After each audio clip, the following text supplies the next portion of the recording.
Una tormenta se apaga con un fuego difuso, no lo ves. Mil posiciones me cambian. Ahora tengo otro nombre, no lo conoces. This train is for Portsmouth and Southsea. The next station is Guildford. The next station is Guildford. Change here for Wandsworth, Ash, Redhill, London, Gatwick Airport and Reading. The next station. Desde la tundra. Somos energía creativa, un vínculo que crece a través de la colaboración. Hace muy poco tuvo lugar la London Spanish Book and Cine Fair, la feria de libros y fanzines en español de Londres. Más de 15 eventos virtuales reunieron a personas que se conectaron desde todo el mundo. En este podcast repasamos 2 de los encuentros que formaron parte de la programación de este año. Hablamos con Juan Tomás Ávila Laurel, el escritor más reconocido y traducido de Guinea Ecuatorial, entrevista realizada con el apoyo del Instituto Cervantes de Londres, y asistimos al encuentro con las editoras de las publicaciones independientes Viceversa Magazine, Chop Suey Magazine y Femiñetas. Hacia el final del programa, La creatividad nos hace libres, la columna de Alexis de Gric. Estamos en el aire, también en redes sociales. Somos La Tundra Revista y latundra.com.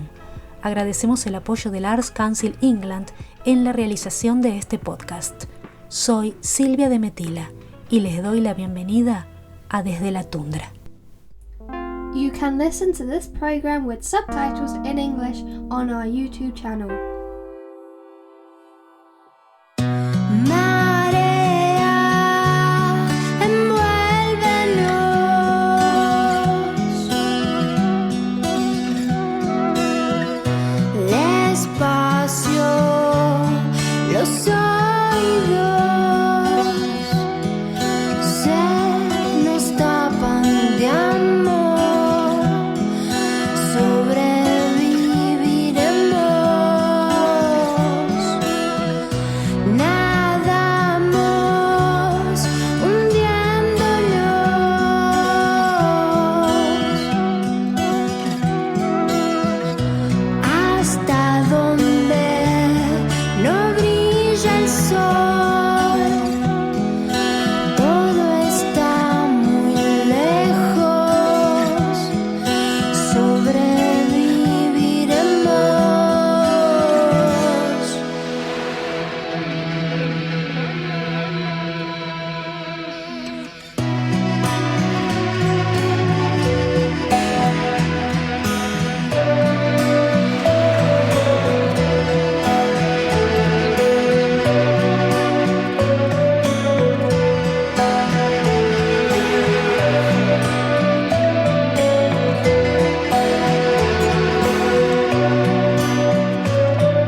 Hay oportunidades que son únicas y haber podido invitar a Juan Tomás Ávila Laurel a London Spanish Book and Cine Fair fue una de ellas. A través de esta entrevista no solo aprendimos muchísimo, sino que aportamos nuestro granito de arena para difundir la literatura en español de un país africano, Guinea Ecuatorial. El escritor de Cuando a Guinea se iba por mar nació en Malabo, pero es originario de la pequeña isla de Annobón y pertenece a la minoría étnica de los anoboneses, integrada por apenas 8.000 personas. Se lo considera un referente de la literatura postcolonial africana y es el autor más traducido de Guinea Ecuatorial. José Ann Montero e Inés Villodre hablaron con él durante la feria y esto le preguntaban. Entrevista realizada con el apoyo del Instituto Cervantes de Londres. Te vamos a preguntar si da tiempo sobre Guinea Ecuatorial, ya sabes que es inevitable. Eres un embajador de la libertad de tu tierra, pero vamos a intentar en esta ocasión y en el sitio donde estamos, en esta Feria del Libro, intentar centrarnos un poquito más en tu obra literaria y fundamentalmente en tu último trabajo publicado, la novela que se llama Cuando Guinea se iba por mar. Hola, Juan Tomás. Un placer hablar contigo. Justo entramos ya en materia con el tema de tu libro. Una cosa que quería preguntarte, que además luego también se ve en el documental en el que apareces, es que está muy presente siempre el tema del mar en tus obras. Y te quería preguntar un poco qué es para ti el mar y qué te sugiere a nivel artístico, a nivel de producción. Sabes, por más que viviera en Malabo sí que se ve el mar, pero cuando estás en casa, como es un lugar abrupto, en el sentido de que la costa, si no vas por la costa no ves el mar. Pero en Annobón sí, porque es un lugar abrupto y si subes al monte, con poco que te alejes de las casas, ya empiezas a ver el mar y ves cómo rodea todo. En Annobón el mar lo es todo, toda la vez que es la esperanza de que venga cualquier novedad. ¿Sabes? Una persona que esté en la isla. Porque los anoboneses pasaron un tiempo de carestía muy fuerte. Entonces el mar supone para ellos todo lo que pueda venir. Pero ese todo significa todo lo bueno y todo lo malo. Supongamos que dijeran, mira, va a venir un barco con soldados. Tú debes estar atento de ver el palo asomando por el horizonte para tomar una decisión. Los anoboneses viven básicamente de pescar cuando son hombres. Para una comunidad donde los hombres pescan todos los días, el mar también lo es todo. Porque el que no pudiera ir a la pesca, pues sería como un hombre al que le falta algún miembro, que dijéramos, porque es un hombre ya que no está habilitado para vivir en las condiciones que se dan en la isla. Cuando lo hablo del mar, además el mar, para nosotros, para mí, eso ya es fuera del ámbito de Annobón. Es un ser vivo, el mar es un ser vivo que es capaz de hacer actos de presencia llamativos y contundentes. Este libro es maravilloso por una razón. Normalmente estamos acostumbrados a que escribamos sobre África desde Europa, nos pongamos en la piel de una persona africana y escribamos desde su piel. Ajá. Este libro es maravilloso en cuanto que te pones en la piel de un europeo que vuelve a Guinea y cuenta Guinea, ¿no? Lamentablemente tiene una limitación, que es el hecho de que se estuviera revisitando la época colonial. Si no fuera por eso, bueno, sería un libro al que se pudiera abordar con cualquier carácter, con cualquier intención, toda vez que sería, bueno, ir a un sitio donde no conoces. Pero el hecho de que tú lo abordas desde el punto de vista colonial, pues acotas la mirada y tú dices, mira, es Guinea, es tal, pero es en una época en concreta, con esa gente en concreta.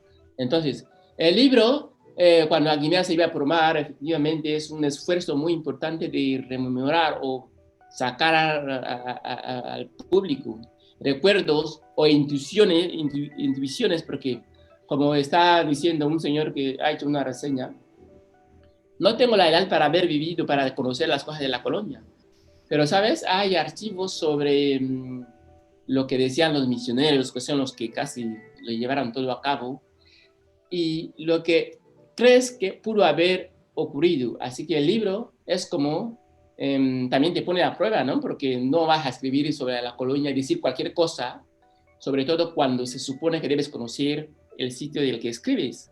Así que ese libro, por más que le dijeran, y gracias a Dios, gracias a ti por los elogios, siempre que escribas sobre un pasado que es siempre inaprensible, tienes un reto mayor.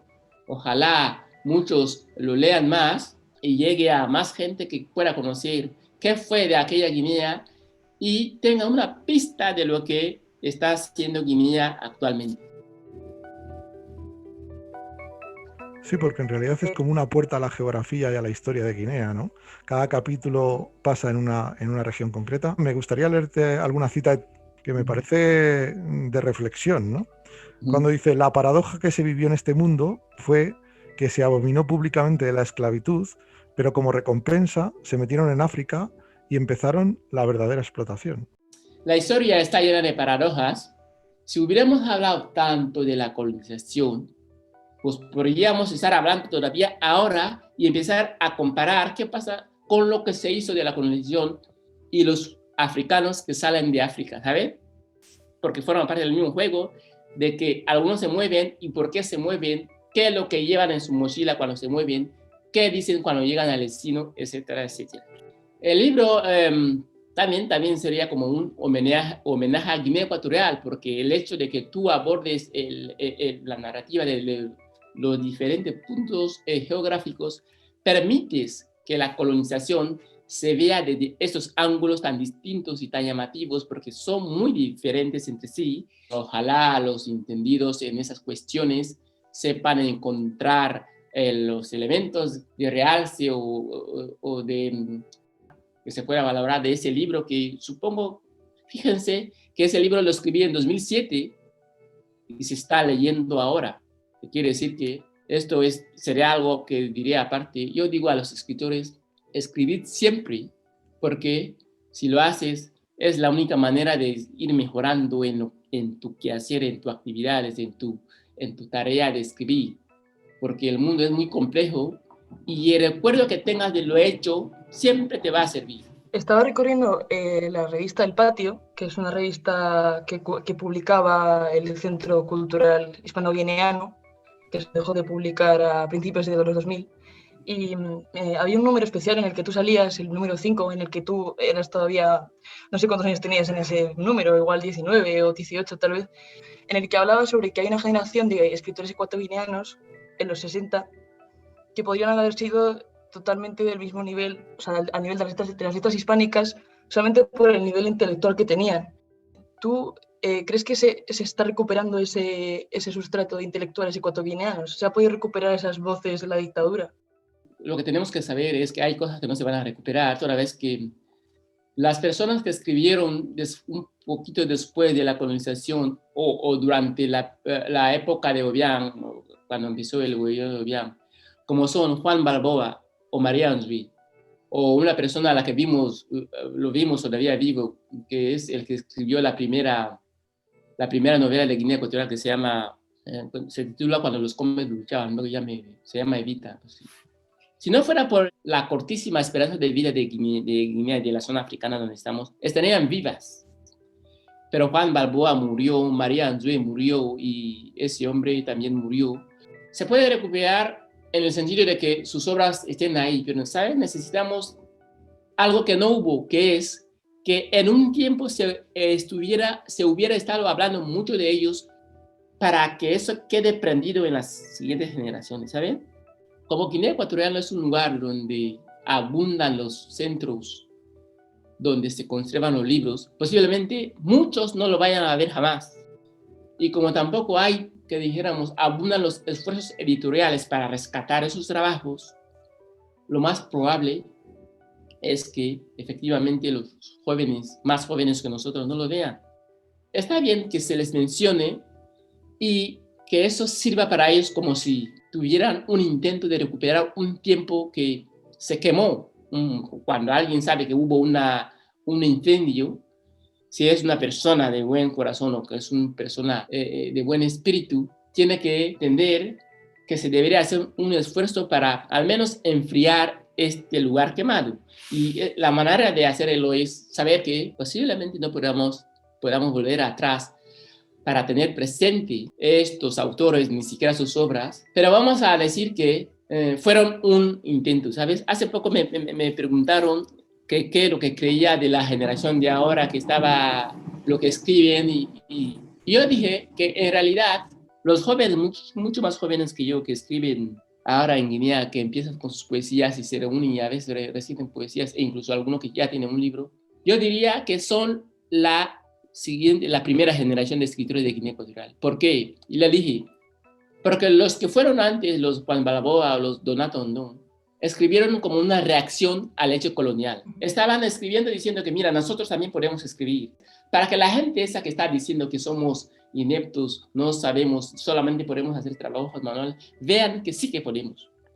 Así que los que están ahora ahí se reúnen y leen poemas y creen que son grandes poetas el uno u otro, está bien, hay que dejarles que crezcan, que vean las necesidades de su comunidad y uno saltará de la poesía a los géneros diversos que hay. Cuando tú apareciste en la revista El Patio, aparecían varios diferentes escritores de más o menos la misma edad. ¿Tú tuviste la sensación de que había una generación de escritores? Uno cuando está viviendo su normalidad no puede saber que está creando historias, ¿sabes? El año pasado también se estrenó el documental El escritor de un país sin librerías, como han citado. Juan Tomás Ávila serás para siempre ya el escritor de un país sin librería, lo quiera o no. ¿No es un añadido de crueldad para un régimen condenar a su pueblo al analfabetismo y a eliminar los libros, como hizo Macías en su día y como se sigue haciendo? Eso se ve desde fuera, pero ¿sabes? La gente que está en el poder lee otro libro, tiene otros ojos, comen otra cosa distinta, entonces lo que para una gente normal sería una aberración, para ellos no lo es, ¿sabes? Pero en todo caso, lo que pasó con la transición de la colonización a un país independiente, ¿quiénes iban a ser ese país independiente? Los que se hubieran formado. Pero ¿saben cómo empezó? Se empezó diciendo, vosotros los negros no tenéis aptitudes para eso, tal, vamos a hacer que hagáis un poco de carpintería, si leéis hasta quinto de básica ya es suficiente. Se les formaba para cosas concretas. Y luego cuando hubo la independencia estaban ahí hablando, pues nosotros hicimos esto, pues fíjate, tú esos van a ser independientes, pero ¿de qué? ¿Haciendo qué? Pero subió Macías. Si hubieran dejado realmente la oportunidad a los guineanos para que eligieran, Macías no sería un presidente si había gente mejor formada que él. Y eso lo supo cuando empezó a enfadarse con los extranjeros, con los españoles sobre lo que él no entendía y cerró el país. Lo siguiente que hizo fue eliminar a esos o hacer que todos fueran al extranjero. Entonces, nosotros crecimos en un país en que sabíamos que los que destacaran en algo que no fueran del régimen, tenían que esconderse, porque ya vimos cómo fueron eliminados los primeros. Si los que podrían hacer algo fueron eliminados, está claro que estaban mandando un mensaje. Y ese mensaje está durando. Este mensaje está durando. En esta feria en la que estamos ahora mismo, donde estamos reunidos hispanoparlantes, normalmente es una excepción. Estamos hablando de literatura, hablamos de literatura hispanoamericana y dejamos fuera a los escritores africanos que os expresáis y escribís en español, ¿no? Sí. Bueno, eso habría que hablar con todos los que estás ahí, que me estáis viendo ahora mismo. A ver, ¿qué podéis hacer? ¿Por qué hacéis esto? Una de las paradojas que hemos visto antes es cualquier guineano, cualquiera de esos países marginados puede decir que puede llorar primero porque han sido colonizados con violencia, ¿sabes? Y al año siguiente o al día siguiente o a la hora siguiente lamentar porque lo quieran marginar, ¿sabes? ¿Por qué habiendo sido colonia española como Argentina, como esos países donde hablaban del boom? ¿Por qué cuando se trata de escritores africanos que escriban español lo miran con desconfianza? ¿Por qué hay ese temor a que lo que haya se muestre y que sean los críticos los que digan, mira, eso no está bien, no me gusta o está mal hecho lo uno? Cuando hay esa intención de ocultar los trabajos de cualquiera en cualquier campo, va a ocurrir una cosa que no es buena, que es esas personas que son marginadas inmediatamente adquieren la categoría de escritores notables o artistas notables. ¿Por qué? Porque la crítica no está enfocada en ellos. Hacéis que la gente, por lo que fuera, diga que son excelentes y entonces no está la crítica de nadie, los ojos de ninguna crítica. Esto es malo. Yo no fui a la universidad en España, así que ese español que estoy hablando lo aprendí en Guinea Ecuatorial, que quiere decir que es un país cuya lengua oficial es el español. No todos los guineanos hablan el castellano. porque hay gente que no ha ido a la escuela, pero los que sí que han ido hablarían como yo si no hubiera esas dificultades en el sistema educativo de Guinea Ecuatorial. No solamente ahora mismo en Guinea Ecuatorial puede haber un escritor. Hay gente que empieza a escribir en Camerún, imagínense en Camerún, hablando lenguas africanas y después hablando lenguas oficiales como el francés y el inglés y escriben en español. No tiene sentido que a los guineanos se les siga marginando. Porque, Juan Tomás, salvo algún poema suelto, toda tu producción está escrita originariamente en español, en castellano. Yo aprendí a escribir, a leer en castellano. Efectivamente, no he escrito, no sé tanto annobonés para escribir en esa lengua, pero lo que pasaría es que si yo escribiera en annobonés, los que me leyeran son los que saben ahora escribir y leer. Para que fetelem pasase si escribí, usa si me esquece usa si me jamás patat. Quiere decir que si yo estuviera hablando en annobonés toda la vida en annobonés, no estaría aquí ni siquiera en ese Zoom, ¿sabes? No sería conocido. Y lo tenemos que saber. Tenemos que conocer que sí, hay que dinamizar los actos culturales de tu lengua. Si quieres, escribe en tu lengua. Antes estábamos llorando de la marginación que sufrimos, ¿sabes? Imagínense que fuera en annobonés, que todo lo de la mesa no supiera ninguna palabra de esa lengua y que dijéramos, somos grandes escritores, pero en lengua annobonesa. ¿Quién nos leería? Siento decirte que probablemente si escribieras en annobonés tendría más posibilidades de ganar el Nobel que escribiendo en castellano, ¿no? Lo que pasa es que el Nobel se da en el extranjero. Fíjate tú que yo escribo en lengua castellana y ni siquiera encuentro a editores que lo hagan, que quieran editar mis libros. ¿Cuánto más en annobonés? Quizás simplemente por algún tipo de, sería forma de rebeldía, ¿no? Algún tipo de esas personas que hacen cosas novedosas, que sería un editor que busca lo exótico, ¿sabes? No está bien que tú estés etiquetado como exótico, lo digo siempre. Porque siempre creerán que no vales, porque te han puesto ahí para dar la nota. Tienes que ser normal. Y dentro de la normalidad, sobresalir. Yo creo que en el futuro iré escribiendo en mi lengua, y ojalá lleguemos a otros 5 años y estemos aquí y dirían, mira, mi libro. Y ya. Pues a mí me gustaría terminar con una pequeña frase de Juan Tomás que escribió hace 30 años, que dice: cuando la verdad golpea insistentemente en mi puerta, no puedo dejar de abrirla para ver lo que me trae tan alta señora. ¿Y qué me trae? Nada nuevo. Siempre ha estado entre nosotros la verdad, aunque aferrados a nuestros principios y sumidos en nuestro secular sueño, no nos damos cuenta del discurrir suyo. Muchas gracias por habernos invitado esta tarde.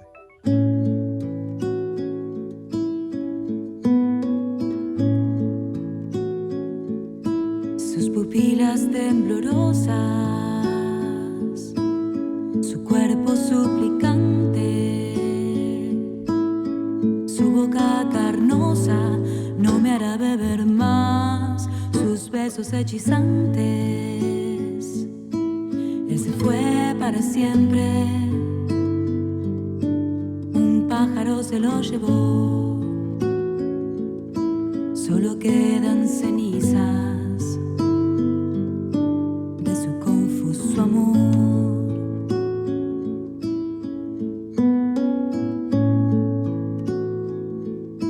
Sus mentiras con flores, sus ojos transparentes,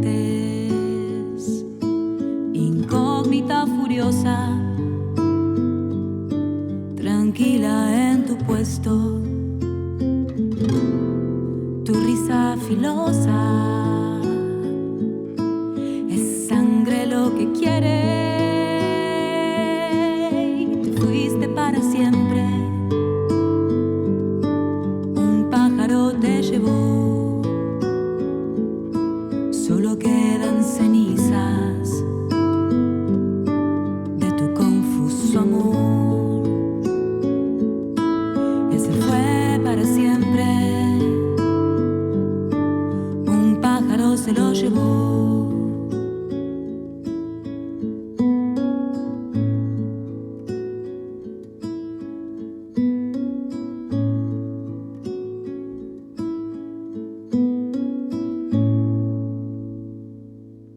Cloudy today with sunny periods. The high in central London, 12, that's 55 Fahrenheit. A really nice, mild winter day after all that cold weather. And I, for one, am going to get out into the sunshine. Como anunciábamos al inicio del podcast, durante el London Spanish Book and Cine Fair conversé con 3 editoras a quienes admiro muchísimo. Marisa Bafile de Viceversa Magazine, Lucila Carsoglio de Chop Suey Magazine y Flor Cole de Feminietas. En este encuentro hablamos de los desafíos de editar un medio, compartimos anécdotas y consejos y nos reímos juntas. A quienes todavía no les conozcan, les recomiendo que lo hagan pronto porque no saben lo que se están perdiendo. Viceversa Magazine es un portal en español en los Estados Unidos, precisamente en New York. Chop Suey es una revista en español que se edita en Shanghái, China, y Feminietas es el periódico ilustrado feminista con base en Barcelona. Para comenzar, les pregunté cuál es la importancia de los medios de comunicación comunitarios y, sobre todo, que pensáramos juntas en el porqué de producir un medio, una revista, un periódico en un país extranjero, en un idioma que no es el oficial. Marisa Bafile abría el juego y nos contaba su experiencia.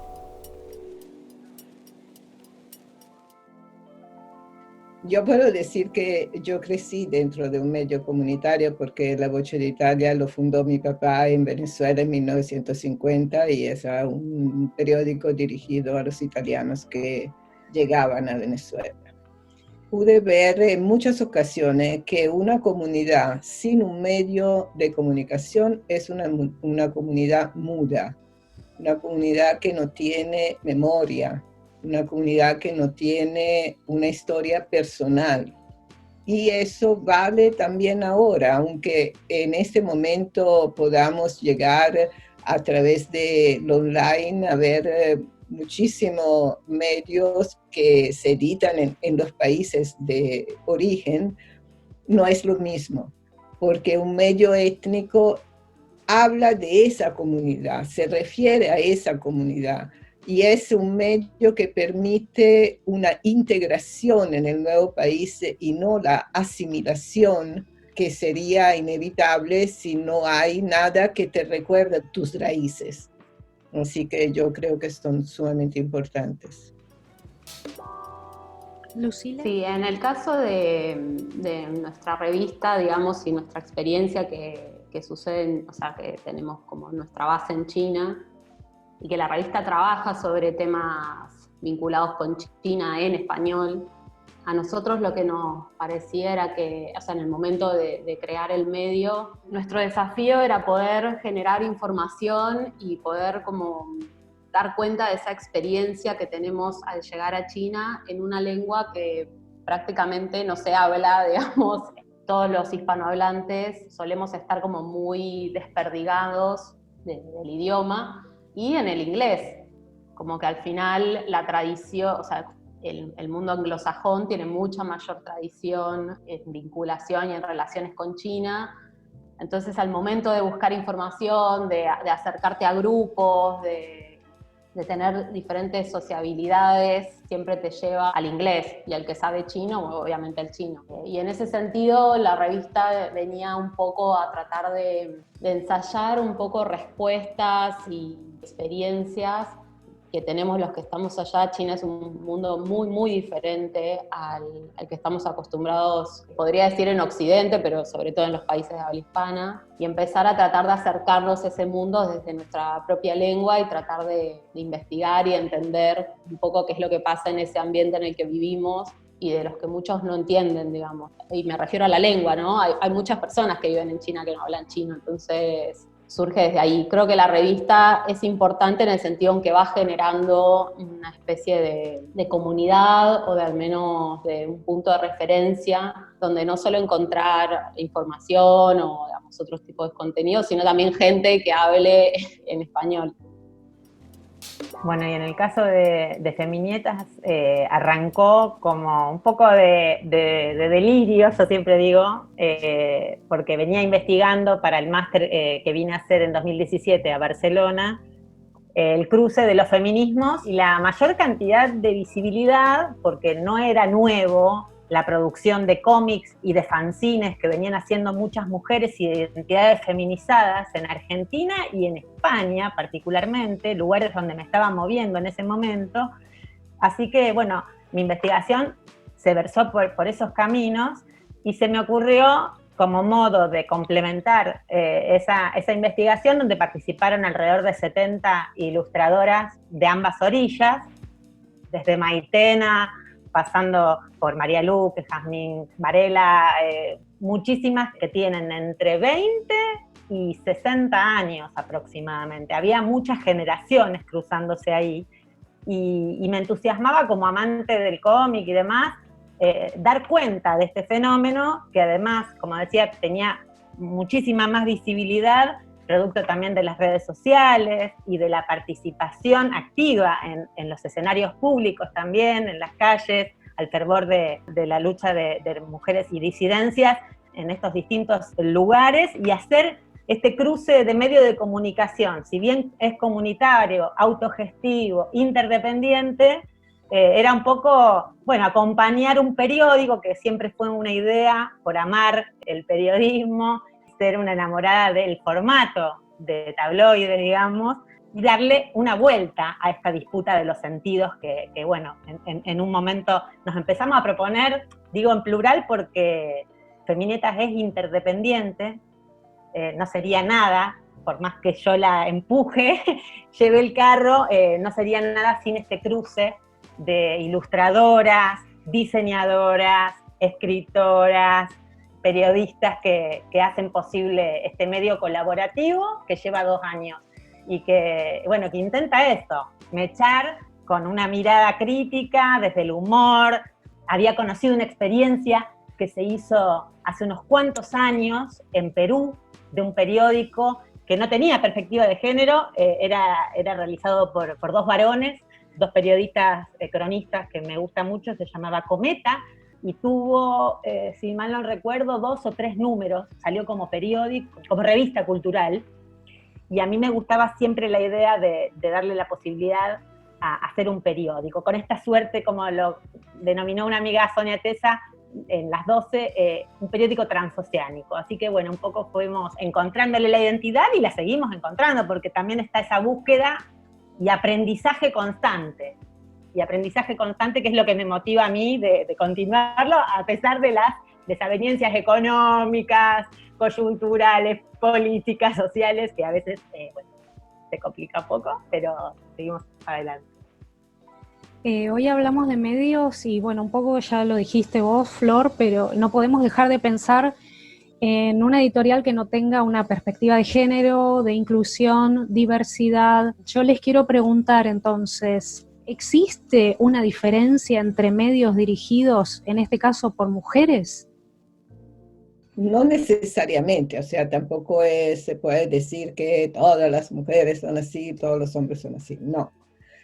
Sin embargo, sí pienso que las mujeres tenemos como una mayor sensibilidad hacia ciertas temáticas de género. Por ejemplo, ahora yo escuchaba a Flor y cuando nosotros hicimos 3 eventos sobre sátira y uno de los 3 es sobre mujeres en la sátira. O sea, quizás, obviamente, siendo nosotras 2 mujeres, nos llamaba mucho la atención la presencia de las mujeres en la sátira política, sobre todo. Entonces, creo que nos toca mucho más de cerca ciertas problemáticas como la violencia de género o la lucha por el aborto. O sea, todo lo que está pasando en ese ambiente nos preocupa de una manera, creo, un poco más que no a un editor hombre, aunque obviamente estos son problemas de la sociedad, no es que son problemas solamente de las mujeres. Pero sí creo que en el momento en que uno escoge el tema que va a tratar, hay una visión diferente, una manera diferente de enfocarlo. No sé, Lucila, ¿qué piensas? Hablando así como mujeres, hombres, lo mismo que decía Marisa, no creo que haya una diferencia per se, creo que obviamente ahí tiene que ver con la perspectiva que uno le quiera dar. En nuestra revista yo no soy la única que toma decisiones, digamos, hay un coeditor, que en este caso es hombre, y obviamente lo charlamos, sí, de parte mía en particular, pero también de mi coeditora, hay una decisión editorial de que sí hay que darle lugar a notas con perspectiva de género, problemáticas que se vinculan con el género. Nuestras temáticas en general tienen que ver con la modernidad china y el rol que están teniendo las mujeres en esa modernidad es impresionante. Como que es el cambio que está teniendo China en este momento es muy bestial y obviamente las mujeres ahí tienen un rol preponderante, aunque no se mencione. En ese sentido sí tenemos como una preocupación de que sí haya contenido generado por mujeres o contenido generado con perspectiva de género y sobre todo temas o fenómenos que están ocurriendo y que creemos que los medios en español al menos no están cubriendo, ¿no? Siempre vinculado con China. Bueno, por mi parte, pensando, no sé, sin ir mucho más que 5 años atrás, yo recuerdo, bueno, trabajando o en la radio o en el canal de televisión donde trabajaba en Rosario, eran algunos temas como, bueno, va Flor, anda vos que sos feminista, ¿no? Situaciones ligadas a violencias machistas o a cierta vulneración de derechos, digamos, ¿no? Estaba muy asociado que esta cosa de que como las mujeres tenemos mayor sensibilidad, bueno, aprovechen y vayan ustedes que lo hacen mejor. Hoy creo que esto, sin ir mucho más atrás que 5 años o un poco menos quizás, era algo como naturalizado, a pesar de que, bueno, ya había, bueno, bastante de efervescencia, digamos, y de conocimiento de qué es lo que estaban haciendo los movimientos feministas, el periodismo cultural desde el activismo y demás.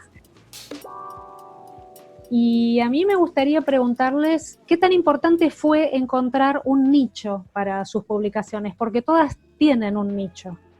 Para nosotras fue fundamental, o sea, Nueva York es una ciudad en la cual hay prácticamente todas las comunidades latinoamericanas, pero son dispersas y muchas veces se reúnen, qué sé yo, mexicano con mexicano, dominicano con dominicano. Para nosotros fue un reto porque quisimos hacer una revista que hablara a toda la comunidad, que uniera la comunidad. No es fácil porque no tienes un país de referencia específico que también te facilita la información, si queremos, ¿no? Porque si tú hablas de Argentina, ya sabes que tienes todo. Para nosotros es mucho más amplio, pero ha sido muy satisfactorio. O sea, todo el mundo nos dice que efectivamente ha sido un paso positivo, por lo menos una parte de la comunidad que no sentía que pertenecía a un grupo, alrededor de Viceversa Magazine sí se ha reunido. Creo que en Nueva York, que es una ciudad tan dispersa y tan exigente con el tiempo de las personas, lograr un hilo que nos permite dialogar y comunicar y escuchar lo que viene, las voces que vienen también de los hispanos que están en el mundo, porque en todas partes, creo que ha sido importante.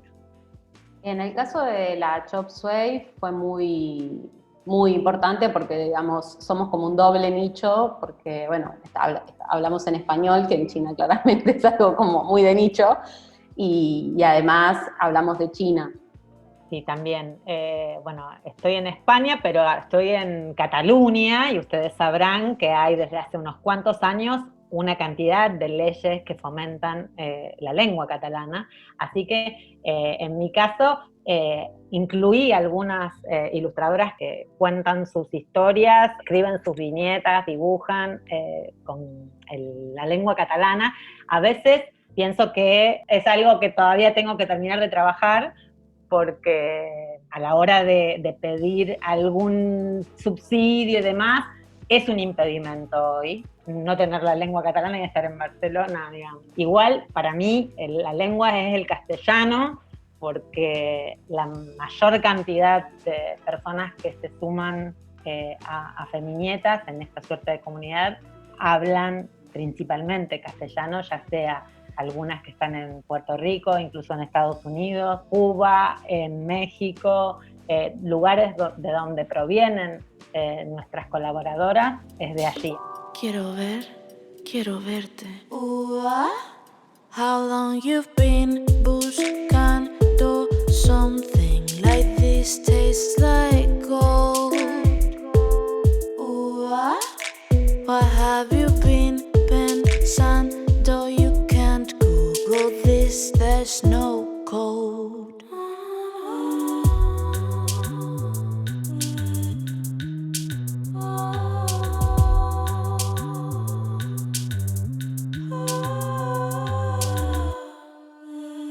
I want to be sincera, words they don't do me no more. This is the way we're wired. Cuéntame bien qué quieres hacer, now close the door. Now there's no need to own this. Replace the fear with wonder. Grip not till my fingertips like you belong to me. Come and close and breathe me in like you belong to me. Yo quiero verte otra vez, tu boca y tus ojos sinceros. Yo quiero verte otra vez, tu mano, tu cuerpo entero. A bit of you, I'll borrow dreams, just don't do it no more. I've got some tricks to show you, I know that you're not a bore. Tú no me aburres a mí, no. Now there's no need to own this, replace the fear with wonder. Pray to the moon, stay longer. Cause every time gets stronger. Grip not till my fingertips like you belong to me. Come and close and breathe me in like you belong to me. Yo quiero verte otra vez, tu boca y tus ojos sinceros. Yo quiero verte otra vez, tu mano, tu cuerpo entero. Tú crees que yo soy mala y para mí está bien. Cuéntame qué es lo que quieres hacer con esto. Tú crees que yo soy mala y para mí está bien. Cuéntame qué es lo que quieres hacer con esto. ¿Qué es lo que quieres hacer con esto? Quiero verte otra vez.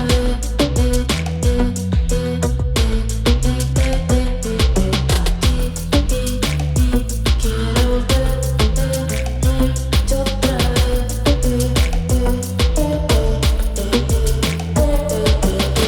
Estás escuchando desde la tundra.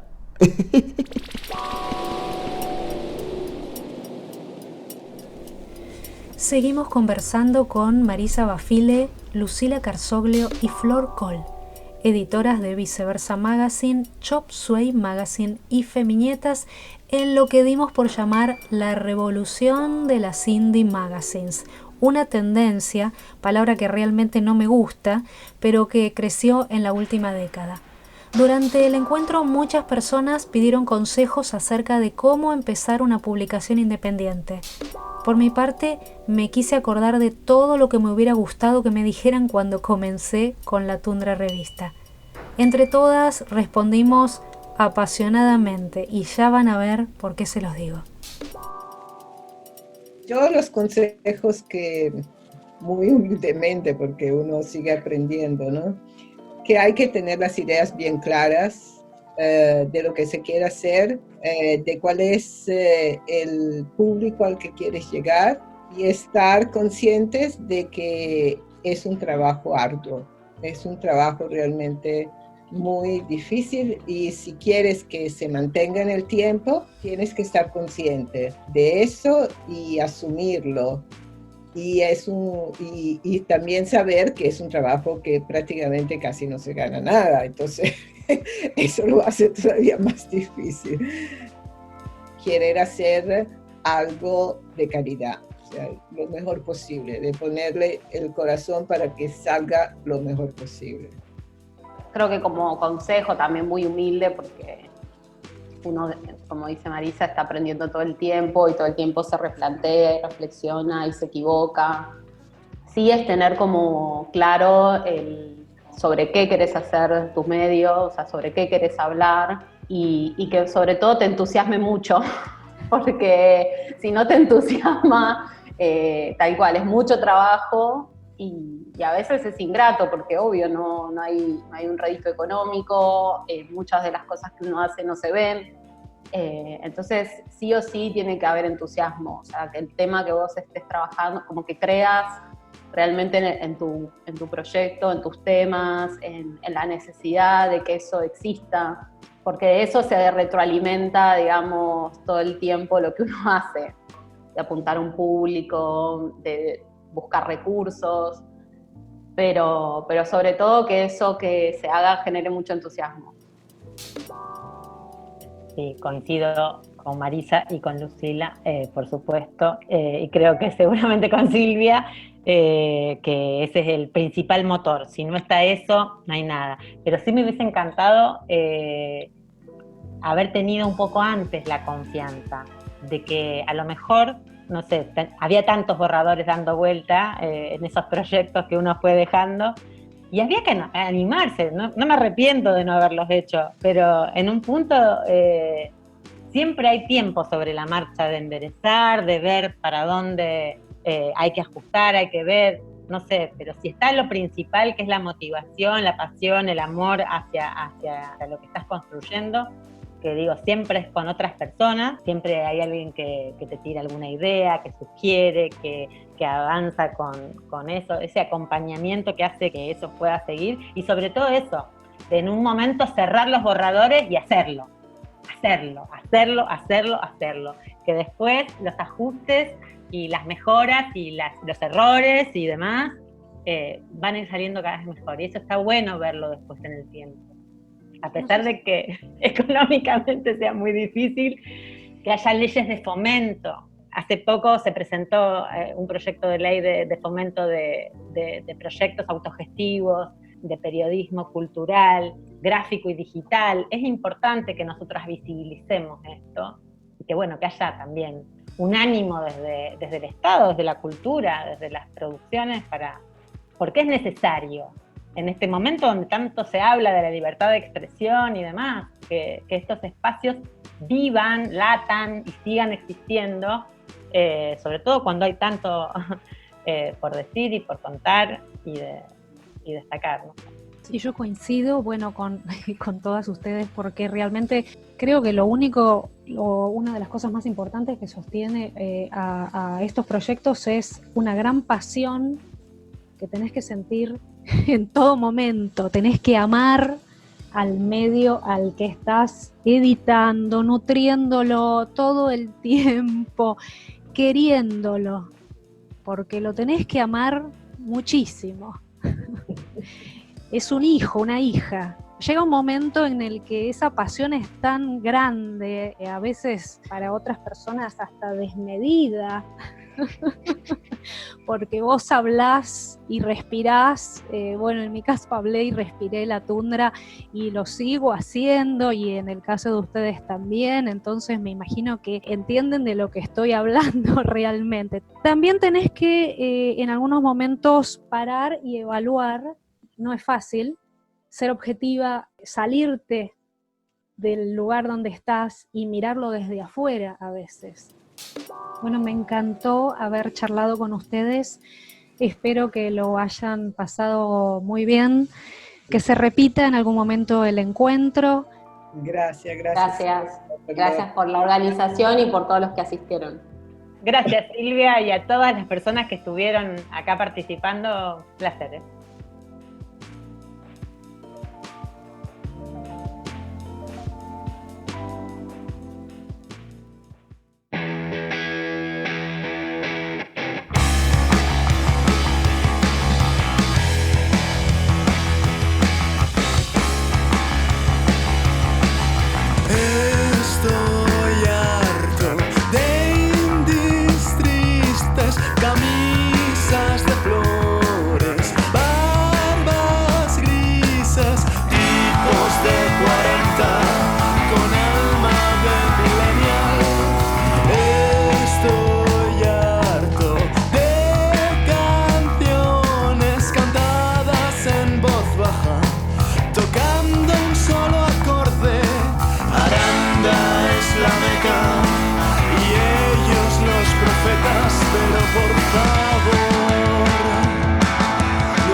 listen to this program with subtitles in English on our YouTube channel.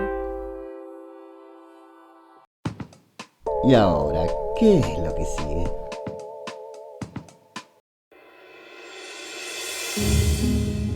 La creatividad nos hace libres.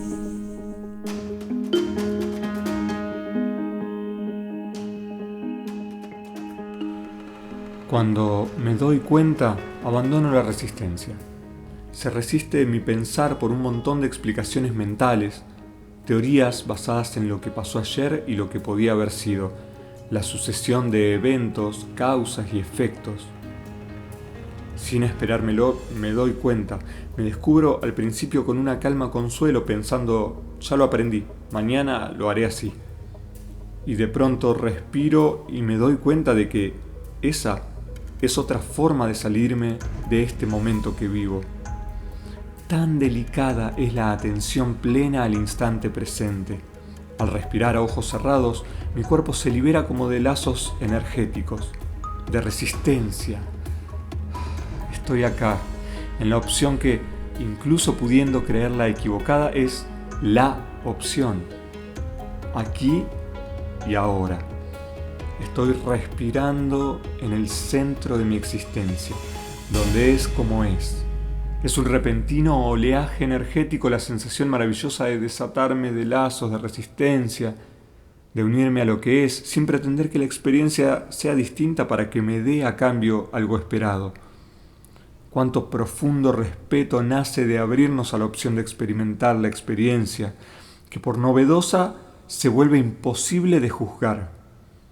Cuánto profundo respeto nace de aceptar todo juicio, aun aquellos con que defendemos lo obsoleto. Cuánto profundo respeto nace de sentirnos a tiempo real, con la inocencia expectante, y cuánto de sorprendernos viviendo a destiempo, defendiendo lo que ya no está o lo que aún no llegó. Y reírnos desde el corazón, reírnos con todo el cuerpo desde cada partícula del cosmos. Cuánto respeto nace en esa sola risa de todo lo que es y de nuestro propio ser. Respetar como gesto de aceptación, que es gesto de gratitud, decir siempre sí, que es el sentido en el que fluye la vida, el sentido expansivo de todo lo que es. Conocer, respetar y expresar. Conocer nuestra esencia, respetar lo que es y expresar nuestra libertad creativa. Nos conocemos al contemplarnos, nos respetamos al aceptarnos, nos expresamos al mover la intención. Y este movimiento que podríamos imaginar sucesivo y lineal ocurre entonces en forma simultánea, expansiva, como fuerza motora que hace florecer la libertad creativa y que une misteriosamente el origen y el fin de todo propósito en la vida. Ha nacido la primera flor en el universo, y ya nunca luego el universo será el mismo. Ha estallado la creatividad imparable. ¿A qué viaje te invito en el próximo episodio de este libro de bitácora, en cuyos márgenes me gusta garabatear que la creatividad nos hace libres? Lo desconozco. Lo desconozco con la inocente y expectante sonrisa de quien se entrega a lo nuevo, a lo inesperado. La música es Calma, obra de un tal Julio Caputo, a quien agradezco. Mi nombre es Alexis de Gric y retomo esta pregunta antes de concluir, a modo de homework, de tarea para la casa. Ahora, en este momento, ¿cómo es tu relación con lo nuevo? ¿Y cómo lo es con lo obsoleto? Gracias y nos vemos allá.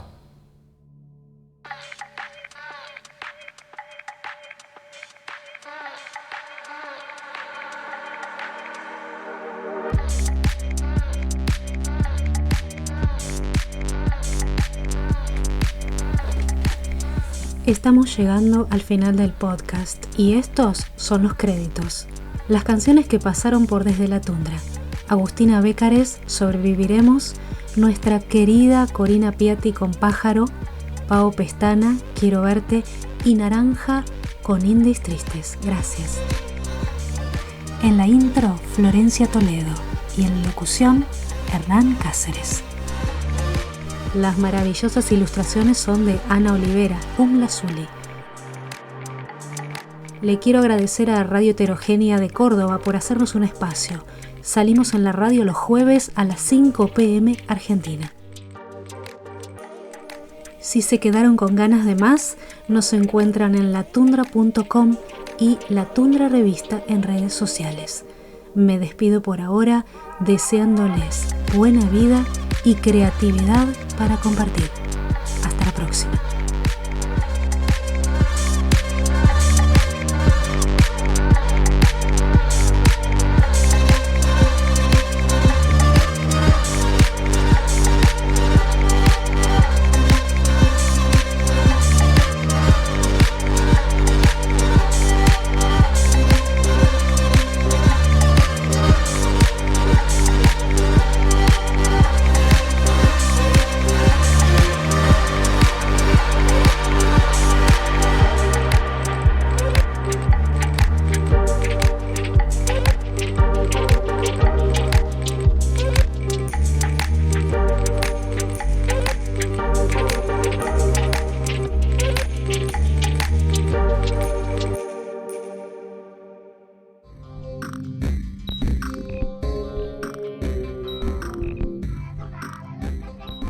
La Tundra, desde Londres, la revista en tu idioma.